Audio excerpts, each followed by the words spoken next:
Hello everyone, I am Bhavna, your chemistry expert, and in today's video, I will be discussing the most important parameter of a student life, especially जो students 12th में हैं, उनके लिए ये बहुत ही important है that how they have to manage the school as well as their competitive exam. क्योंकि बेटा पढ़ाई तो हर तरफ से एकदम से शुरू हो जाती है, तो मेजॉरिटी केसेस में बच्चे इस चीज से कोप अप नहीं कर पाते हैं, उनको इसमें प्रॉब्लम आती है। स्पेशली वो बच्चे जो किसी भी कॉम्पिटिटिव एग्जाम की तैयारी कर रहे हैं, चाहे फिर वो नीट का एग्जाम हो, that if you are a medical aspirant, और चाहे वो जेई का एग्जाम हो if you want to be an engineer. So जो कॉम्पिटिटिव एग्जाम्स की तैयारी कर रहे होते हैं, simultaneously they have to cope up with the school. उन बच्चों के लिए सबसे ज्यादा दिक्कत यही इस चीज की आती है, किसको कब क्या प्रायोरिटी देनी है। सो मेजॉरिटी ऑफ द केसेस में स्टूडेंट इस चीज को कंफ्यूज करके रखते हैं। सो अब हम आज के इस वीडियो में इस बारे में डिस्कस करेंगे कि कैसे हम ये जो दोनों चीजें हैं इनको इम्पोर्टेंस दे सकते हैं, किस तरीके से हम इनके साथ एक बैलेंस बना के रख सकते हैं, या फिर इनमें से कौन ज्यादा इम्पोर्टेंट है। So let's start the discussion. So देखो बेटा, सबसे इम्पोर्टेंट बात क्या है, सबसे इम्पोर्टेंट बात क्या है, दोनों ही चीजें इम्पोर्टेंट है, आपका स्कूल एंड कॉम्पिटिटिव एग्जाम। सो आपको इक्वल इंपॉर्टेंस देनी है दोनों चीजों को। दूसरी इंपॉर्टेंट बात जो बहुत ही ज्यादा इंपॉर्टेंट है कि स्कूल और कॉम्पिटिटिव एग्जाम अलग नहीं है। बहुत बार बच्चे अपने दिमाग में ये चीज बिल्डअप करते हैं कि स्कूल का कुछ अलग सिलेबस है, कॉम्पिटिटिव एग्जाम का कुछ अलग सिलेबस है। ऐसा नहीं है। सिलेबस जो है वो आपका वही रहता है जो 11th और 12th स्टैंडर्ड का स्टैंडर्ड सिलेबस है। थोड़ा सा इम्पोर्टेंस किसी एक चैप्टर में, किसी कुछ टॉपिक्स में हो सकता है कम ज्यादा हो, कहीं आप किसी चैप्टर को, किसी टॉपिक को थोड़ा डिटेल में पढ़ते हो, लेकिन जो बेसिक लेवल है वो वही होता है जो हमारे पास सीबीएसई के द्वारा जो प्रिस्क्राइब्ड बुक्स है उन बुक्स में होगा। सो आपको सबसे इम्पोर्टेंट बात ये समझनी है सबसे पहले, दैट जो स्कूल का हमारा चल रहा है पढ़ाई, वो उसका सिलेबस एंड जो कॉम्पिटिटिव एग्जाम्स में आने वाला है वो दोनों ही सेम है। तो सबसे पहले तो ये एक बहुत ही इंपॉर्टेंट बात आपको अपने आप को भी समझनी है, समझानी है कि स्कूल है और जो हमारे पास हमारा कॉम्पिटिटिव एग्जाम है, जैसे कि अगर हम नीट की बात करें या फिर अगर हम जेई की भी बात करें, तो स्कूल और ये जो कॉम्पिटिटिव एग्जाम है ये दोनों ही चीजें सेम है। पहले तो ये अपने आप को समझाओ। थोड़ा सा किसी पर्टिकुलर चैप्टर में, किसी सब्जेक्ट में हो सकता है आपको बेसिक से थोड़ा ज्यादा पढ़ना पड़े, थोड़ा एडवांस लेवल जाना पड़े, थोड़ा डेप्थ में जाना पड़े, हो सकता है इतना सा आपको करना पड़े, बट उसके लिए कुछ बहुत अलग नहीं है। पहले चीज तो ये। और अगर दो चीजें लगभग सेम है, एग्जैक्टली सेम ना सही लेकिन अगर लगभग सेम है, तो हम उनके बीच में एक स्मूथ बैलेंस तो बना ही सकते हैं। दोनों चीजों को इक्वल इंपॉर्टेंस देते हुए आप एक बहुत ही बढ़िया बैलेंस तरीके का टाइम टेबल फॉलो कर सकते हो एंड दोनों चीजों को साइमल्टेनियसली कोप अप कर सकते हो, कोई भी दिक्कत नहीं है। So in this particular video I will be discussing the key points, यानी जो इम्पोर्टेंट की पॉइंट्स हैं हम उनके बारे में बात करेंगे। क्या क्या बच्चों को कर लेना चाहिए अगर वो ये बैलेंस बनाना चाहता है। सबसे इम्पोर्टेंट बात है, you have to be consistent. आपको अपनी रेगुलरली पढ़ाई करनी है, आपको एक दो दिन का या कुछ पर्टिकुलर टाइम फ्रेम का गैप नहीं लेना है। सबसे ज्यादा गलती यही हो जाती है जब हम एक चीज में बहुत ज्यादा इन्वॉल्व हो जाते हैं, दूसरे को बिल्कुल इग्नोर कर देते हैं। तो ये चीज नहीं करनी है, आपको कंसिस्टेंट रहना है। आज पढ़ाई कर ली, कल बिल्कुल भी नहीं करी, आज बहुत ज्यादा पढ़ लिया, कल बिल्कुल भी नहीं पढ़े, ऐसा मत करो। चाहे डेली की डेली आप सिर्फ 4 आवर्स पढ़ रहे हो, बट आप वो डेली पढ़ो, बजाय कि आज तो हम बिल्कुल 24 में से 20 घंटे पढ़ लेंगे, कल हम बिल्कुल बुक के पास भी नहीं जाएंगे। तो ऐसा नहीं होना चाहिए। You have to be consistent. Daily आपको कुछ कुछ पढ़ना है। आप चाहें तो सब्जेक्ट्स में ऑल्टर कर सकते हैं कि इस पर्टिकुलर टाइम पे मेरा शायद फिजिक्स में मन नहीं लग रहा तो मैं केमिस्ट्री पढ़ लूँ, केमिस्ट्री में मन नहीं लग रहा बायो पढ़ लूँ, या अगर आप जेई एस्पिरेंट हैं आप मैथ्स कर सकते हैं। So you can shuffle between the subjects, लेकिन आप बिल्कुल वो टाइम वेस्ट मत करिएगा। नेक्स्ट इंपॉर्टेंट पॉइंट है आपको रेगुलर फॉर्म में क्लासेस अटेंड करनी है। अगर आपका स्कूल ऑनलाइन क्लासेस कंडक्ट कर रहा है तो आप वो भी अटेंड करिए रेगुलर बेसिस में, and also be very regular with the coaching classes, so that आप एटलीस्ट क्लास के टाइम पे सिंसियरली पढ़ते हुए बहुत सारी चीजें उसी टाइम के अंदर सीख सकते हैं। उसके लिए आपको कुछ एक्स्ट्रा नहीं पढ़ना पड़ता। अगर आप एकदम अलर्ट होके अटेंटिव बिल्कुल 100% कॉन्सेंट्रेशन के साथ क्लास में पढ़ते हैं तो आपको कुछ हद तक कुछ चीजें ऑन दी स्पॉट समझ में आ जाती हैं, और ऐसे समझ में आती हैं कि बार बार उनको रिवाइज करने की कई बार जरूरत पड़ती ही नहीं है।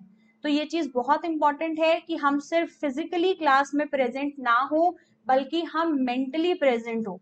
सो दैट इज वेरी इंपॉर्टेंट, जो आपको ये बैलेंस मेंटेन करने में हेल्प करेगा। Next important point is you have to make a proper time table. अपनी पढ़ाई के लिए एक प्रॉपर टाइम टेबल बनाओ। जो मैं पहले भी तुम्हें बता चुकी हूँ कि ऐसा हम नहीं कर सकते कि आज तो हम बहुत पढ़ लिए जब मूड है और अगले दिन बिल्कुल भी नहीं पढ़ेंगे। उससे आपका एक पूरा जो पढ़ाई का फ्लो होता है, आपका माइंड उससे यूज टू हो रहा होता है, वो नहीं हो पाता। So you have to make a proper time table considering all the subjects are important, and you have to make such a time table जिसमें आप शफल कर सको। आप कोई भी 2 सब्जेक्ट्स डेली बेस पे पढ़ सकते हो, ऑल्टरनेटली शफल कर सकते हो, चाहे तो आप सारे सब्जेक्ट्स थोड़ी थोड़ी देर रोज पढ़ सकते हो। आपके लिए जो भी टाइम टेबल आपको बेस्ट समझ में आता है वो करो। एंड पूरे वीक में कोई तो एक छुट्टी मिलती ही होगी। ऐसा तो होगा नहीं कि कोई भी छुट्टी नहीं मिल रही है, कोई एक छुट्टी होगी, चाहे वीकेंड्स हैं, चाहे कोई कोई फेस्टिवल का कोई छुट्टी है। आप उस छुट्टी वाले दिन में अपना पुराना सारा बैकलॉग क्लियर करने की कोशिश करो। Whatever backlog you have for the entire week, क्योंकि हम इतना कोशिश करें कुछ तो छूटेगा ही ना, तो वो जो छूटेगा वो आप उसी वीक में कोशिश करो कवर हो जाए।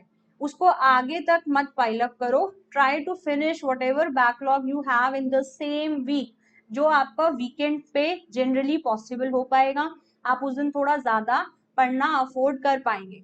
एंड अपना एक जो प्रॉपर स्लीप साइकिल है उसको मेंटेन करने की कोशिश करो। 7 to 8 आवर्स का आपको स्लीप रिक्वायर्ड है। आप उतना पहले आराम से सो, फिर उसके बाद फ्रेश माइंड से पढ़ो। अगर आप रात को अच्छे से पढ़ पाते हो आप रात को पढ़ो, आप सुबह थोड़ा देर से उठो। अगर आप रात को नहीं पढ़ पाते हो, आपको जल्दी नींद आ जाती है, आप सो जाओ, सुबह कुछ बच्चे 4 बजे 3 बजे उठ के पढ़ लेते हैं। So what ever makes you comfortable with the studies आप वैसा टाइम टेबल फॉलो करो। या तो रात को पढ़ो या तो सुबह पढ़ो, बट एटलीस्ट एक टाइम टेबल आपके पास पूरा होना चाहिए जिसमें आपका माइंड उस पर्टिकुलर टाइम पे बेस्ट वर्क करे। सो आपको अपने अकॉर्डिंग वो चीज मेंटेन करके रखनी है, और उसमें बहुत ज्यादा शफलिंग मत करो।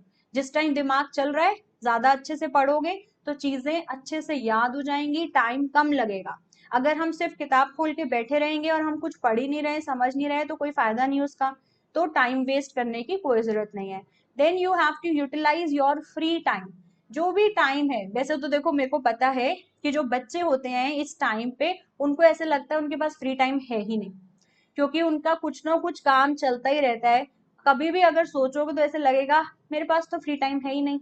लेकिन अगर तुम जनरली अगर एक बार बैठ के इंट्रोस्पेक्शन से सोचोगे रात भर कि पूरा दिन तुमने कहाँ कहाँ टाइम वेस्ट किया, तुम्हें पक्का वो टाइम मिलेगा जब तुमने टाइम वेस्ट किया उस टाइम कुछ प्रोडक्टिव कर सकते थे।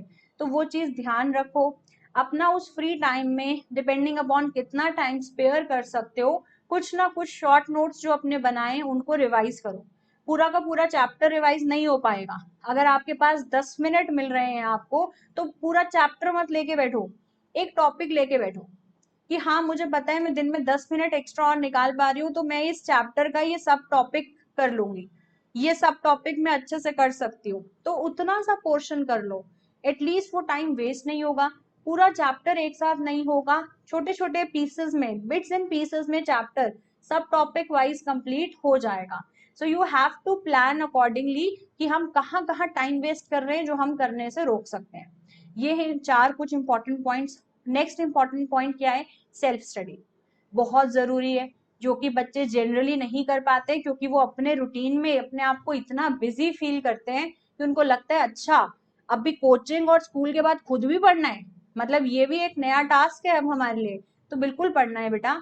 थोड़ा सा टाइम निकालना है सेल्फ स्टडी के लिए, क्योंकि जो टीचर्स आपको पढ़ा रहे हैं आप वो कुछ हद तक रिटेन कर पाओगे, लेकिन जब आप कोई खुद से कोई चीज पढ़ोगे, प्रेफरेबली सेम डे पढ़ोगे, तो आप उसको ज्यादा टाइम के लिए रिटेन कर पाओगे। एंड जब हम किसी एग्जाम की तैयारी करते हैं तो मेमोरी में वो चीज कितना बढ़िया रिटेन कर पा रहे हो आप, कितना वो अच्छे से आप रिस्टोर कर पा रहे हो, वो चीज बहुत इंपॉर्टेंट हो जाती है। सो आपको सेल्फ स्टडी से भागना नहीं है, करना तो पड़ेगा ही उसको। लास्ट इंपॉर्टेंट पॉइंट है practice more and more questions. अब ये जो मोर एंड मोर क्वेश्चंस हैं ये डिपेंड करते हैं बेटा आपके एग्जाम के हिसाब से। अगर हम ट्वेल्थ क्लास के बच्चों की बात करते हैं, यानी वो बच्चे जो बोर्ड्स की तैयारी करेंगे, यानी ट्वेल्थ बोर्ड्स देने वाले हैं वो बच्चे, उनका अभी टर्म 1 का एग्जाम होने वाला है।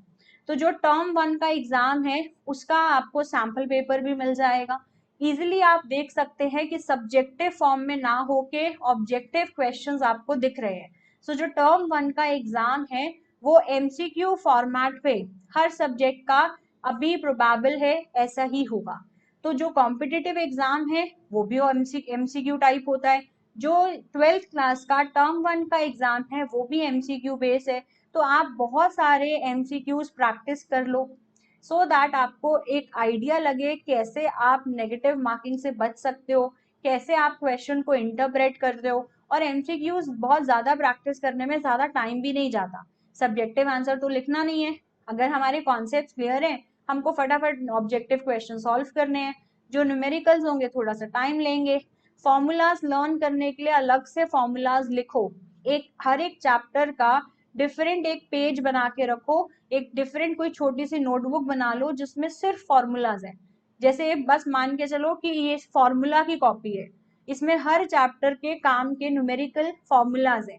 सो दैट आप फिजिक्स केमिस्ट्री और मैथमेटिक्स में ये चीज करोगे तो आपके फॉर्मूलाज तो कम से कम टिप्स पे होंगे। बहुत बार क्वेश्चन इसी चक्कर में गलत हो जाता है, फॉर्मूला ही याद नहीं आ रहा कि फॉर्मूला लगाना क्या है। तो फॉर्मूलाज अच्छे से याद करने हैं जिससे आप एमसीक्यू क्वेश्चंस कर पाए। सो टर्म 1 आपका बिल्कुल सॉर्टेड रहेगा, कोई भी इसमें ज्यादा वेरिएशन नहीं है। और जो चैप्टर्स टर्म 1 के ट्वेल्थ के हैं ऑलरेडी, आप उनके एमसीक्यूज भी ट्राई करोगे तो आपको कॉम्पिटिटिव एग्जाम्स का भी आइडिया लग जाएगा। तो ये वाले जो चैप्टर्स हैं ये तो आपके एक तरीके से मान के चलो कि कॉम्पिटिटिव एग्जाम के लिए तैयार हो गए। जैसे ही आपने टर्म 1 दिया, you are prepared for those particular topics. थोड़ा सा जो वेरिएशन है वो स्टैंडर्ड ऑफ क्वेश्चंस में आ सकता है, depending upon which chapter you are picking और which particular subtopic you are focusing more, वहां थोड़ा सा वेरिएशन आ सकता है, बहुत ज्यादा वेरिएशन तो नहीं आएगा। तो ये चीज आपको ध्यान रखनी है कि ज्यादा से ज्यादा क्वेश्चन प्रैक्टिस करने हैं, स्पेशली जिन बच्चों का एग्जाम है अभी, और जिनका अभी कोई अगर एग्जाम नहीं भी है तो भी वो maximum number of question practice करें।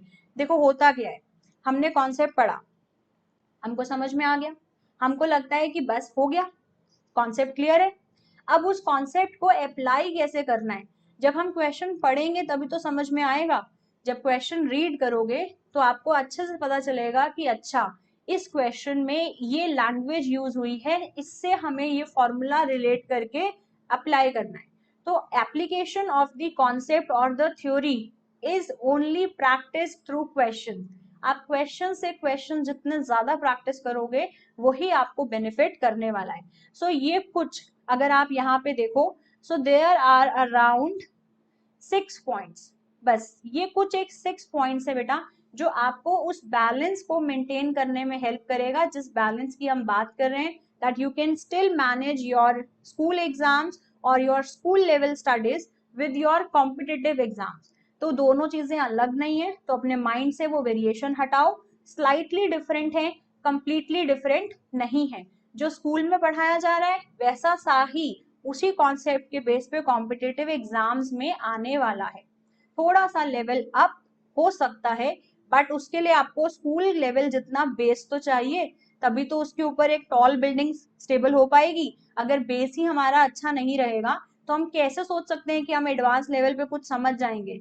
तो आपको स्कूल को बिल्कुल इग्नोर नहीं करना है और उसको साथ लेके चलना है, टॉपिक्स को बेसिक लेवल से जरूर समझने की कोशिश करनी है। And last but not the least, ये एक बहुत ही बढ़िया सा कोटेशन है जो हम आई एम वेरी श्योर हम सब जानते हैं, लेकिन फिर भी हमको कॉन्टिन्यूसली इन सब चीजों के रिमाइंडर्स की जरूरत पड़ती है, क्योंकि भूल जाते हैं ना, भुलक्कड़ किस्म के लोग हैं हम। तो ये बातें पता सबको होती है, बट फिर भी कुछ ना कुछ टाइम बाद we need something to motivate us, क्योंकि ऐसे तो हमें लगता है कि हम डीमोटिवेटेड हो रहे हैं, हम डी ट्रैक हो रहे हैं, हमको समझ ही नहीं आ रहा है कि हम क्या कर रहे हैं, क्यों कर रहे हैं, बस करते जा रहे हैं और दिन पे दिन वेस्ट कर रहे हैं। So the important point is there are no secrets to success. It is just the result of your preparation, your hard work and learning from the failure. कभी कोई टेस्ट बुरा हो जाए तो टेंशन मत लो, टेस्ट बुरा हुआ है उससे मिस्टेक्स एनालाइज करो, क्या गलती कर दी, कौन सा ऐसा क्वेश्चन था, कौन सा ऐसा कॉन्सेप्ट था जो बढ़िया से आता था फिर भी सवाल गलत हो गया। कोई ऐसा अगर आपका कुछ भी फेलियर है तो उससे कुछ सीखने की कोशिश करो, उससे डीमोटिवेट मत हो, उसके हिसाब से और ज्यादा मेहनत करो। अभी ये ऐसा टाइम है जो हार्डवर्क का है, जब पेपर पास आता है तो फिर हार्डवर्क का टाइम खत्म हो जाता है, फिर स्मार्ट वर्क का टाइम शुरू होता है। तो अभी टाइम है, so we all can do that hard work. So that's all from my side in today's video. See you tomorrow with the next session, जिसमें हम लोग करेंगे chemistry topic wise test series के सेकेंड चैप्टर का, second test का rapid fire revision, जो कि कल होने वाला है बेटा 12 बजे। सो आप इसके लिए अच्छे से प्रिपेयर्ड हैं। जिन बच्चों ने भी chemistry topic wise test series को ज्वाइन किया है, they know the entire proforma, they know the entire time table. Online mode पे टेस्ट होने वाला है एंड उसका जो पूरा का पूरा स्ट्रक्चर है आपको ऑलरेडी पता है, पीडीएफ आपको टेलीग्राम चैनल पे मिल चुका है। जिनको नहीं अगर अभी पता हो, वो डिस्क्रिप्शन से टेलीग्राम चैनल का लिंक लेके ज्वाइन कर सकते हैं ग्रुप। न्यू लाइट नाम से आपको दिख जाएगा, न्यू लाइट इंस्टीट्यूट के नाम से टेलीग्राम पे ओपन चैनल है, उस पे केमिस्ट्री टॉपिक वाइज या चैप्टर वाइज टेस्ट सीरीज का प्लान शेयर्ड है। Every Tuesday you people have to give this test, 1 hour का टेस्ट रहता है, 50 क्वेश्चंस हैं MCQ. Chapter wise we are preparing you for that particular exam, जो भी आप तैयारी कर रहे हो। So we will be focusing on NEET. Bye bye, see you.